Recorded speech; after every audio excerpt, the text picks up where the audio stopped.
어제 하루 대한민국에서 발생한 주요 뉴스 헤드라인을 방송사별로 정리해 빠르고 정확하게 전달해 드립니다.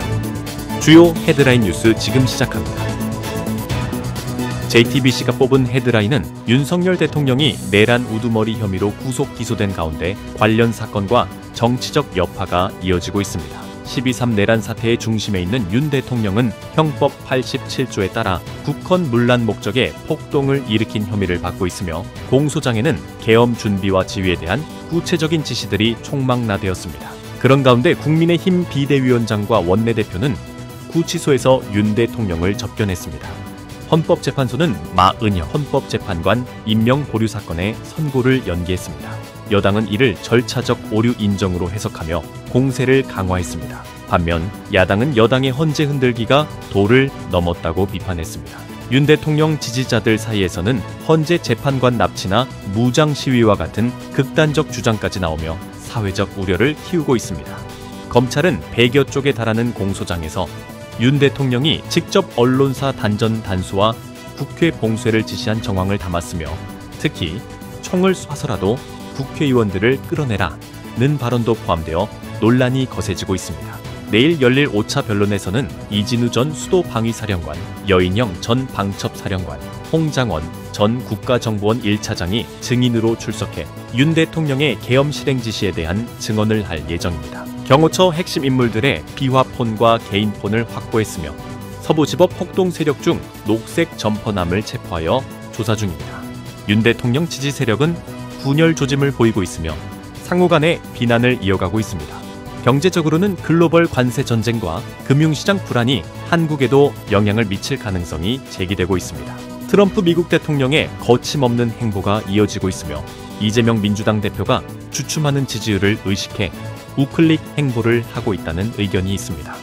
한편 설 연휴 이후 강력한 한파가 예고되며 서울의 기온이 영하 12도까지 떨어질 것으로 보입니다. 삼성전자의 이재용 회장의 2심 선고가 무죄가 선고되며 부담은 덜었지만 여전한 과제가 남아있습니다. 전광훈 목사의 황당한 주장이 이어지고 있으며 딥시크 관련하여 일본도 보안의 경종을 울렸습니다.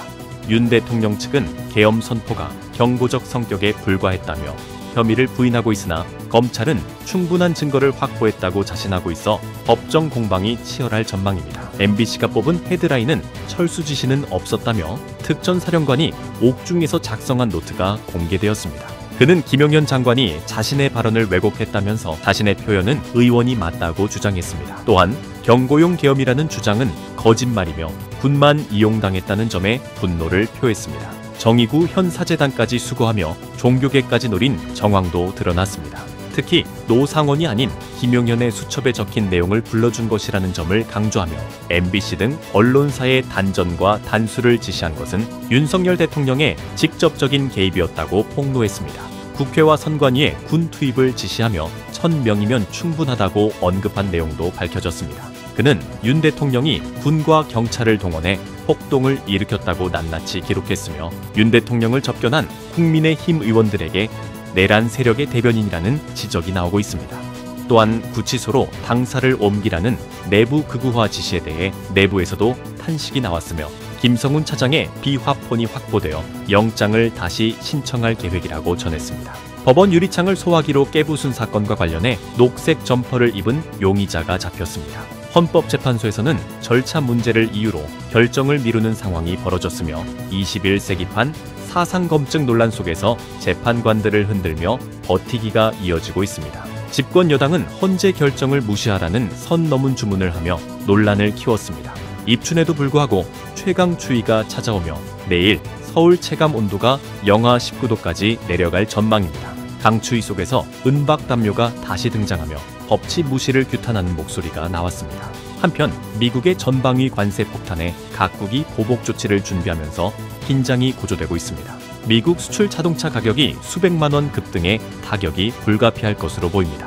연말에는 21년 만에 최악의 소비 침체가 덮친 가운데 삼성 이재용 회장의 부당합병과 분식회계 혐의에 대해 2심에서도 무죄 판결이 내려졌습니다. KBS가 뽑은 헤드라인은 트럼프발 관세 전쟁의 여파로 글로벌 경제가 흔들리고 있습니다. 증시와 환율이 출렁이며 한국 기업들은 공장 이전을 해법으로 고민하고 있습니다. 다음 타깃은 유럽으로 예상되며 물가 상승이 불가피하지만 이를 가치 있는 고통으로 받아들이는 분위기도 감지됩니다. 애국주의를 내세운 캐나다는 미국의 보복 관세로 맞서고 있으며 소액 면세를 차단한 조치로 중국 온라인 쇼핑 시장도 큰 타격을 입고 있습니다.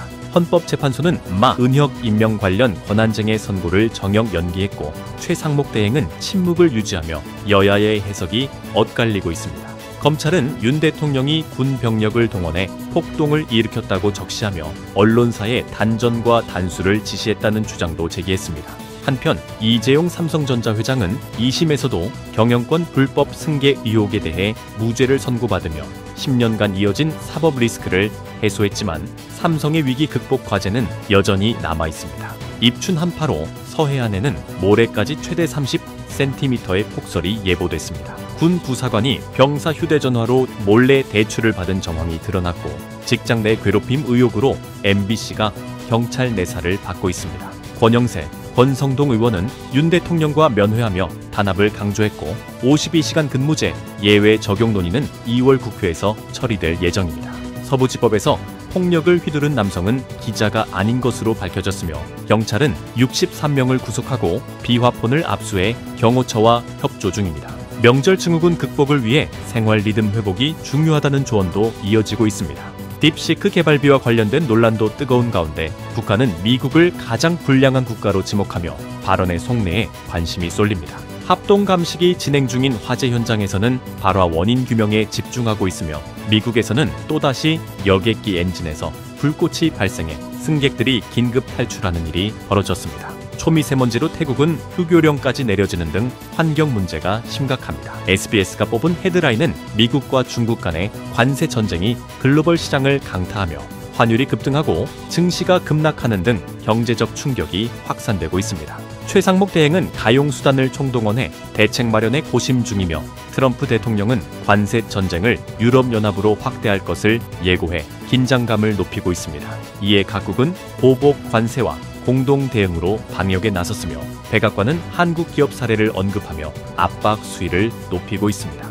특히 반도체 산업에도 관세 부과 가능성이 제기되며 현지 생산 확대를 노리는 전략이 감지됩니다. 한편 윤석열 대통령의 국무회의 운영 방식과 관련해 야당은 이를 비판하며 병력 투입 지시와 비상계엄 논란을 제기했습니다.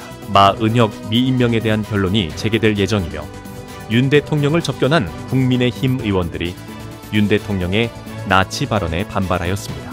또한 경호처 핵심 간부의 비화폰 입수 사건과 관련된 압수수색이 진행됐으나 서버 확보에는 실패했습니다. 사법부에서는 이재용 삼성전자 회장이 2심에서도 무죄를 선고받으며 삼바 분식회계 혐의가 인정되지 않았습니다. 이는 사법 리스크를 일부 해소했지만 삼성의 경쟁력 회복에는 여전히 과제가 남아 있습니다. 입춘 한파가 이어지는 가운데 직장 상사의 피해를 신고한 사건으로 경찰 내사가 착수되었으며 에어부산 사고와 관련된 합동 감식이 진행 중입니다. 정밀 검사는 한 달 이상 소요될 것으로 보입니다. 100m 태극기를 대신해 6.25 참전국에 감사의 뜻을 전하는 감사의 정원 조성이 주목받고 있습니다. 소비 침체는 21년 만에 최악으로 깊어지고 있으며 민주당은 반도체 업계에 주 52시간제 수용 의지를 밝히며 정책적 우클릭 행보를 보이고 있습니다. 야당은 최대 30조 원 규모의 추가 경전 계산을 추진 중이나 여당은 감액 사죄를 요구하며 대립하고 있습니다. 북한은 트럼프 정부를 향해 첫 비난을 가하며 긴장감을 고조시키고 있으며 지난해 폐기된 화폐가 약 3조 4천억 원에 달했다는 한국은행의 발표도 나왔습니다. 주요 헤드라인 뉴스는 JTBC 뉴스룸과 MBC 뉴스데스크, SBS 8시 뉴스, KBS 9시 뉴스 헤드라인을 알려드립니다. 전해드린 뉴스 헤드라인이 도움이 되셨나요? 앞으로도 빠르고 정확한 소식으로 찾아뵙겠습니다. 구독, 좋아요, 알림 설정 잊지 말아주세요. 영상 제작에 큰 도움이 됩니다.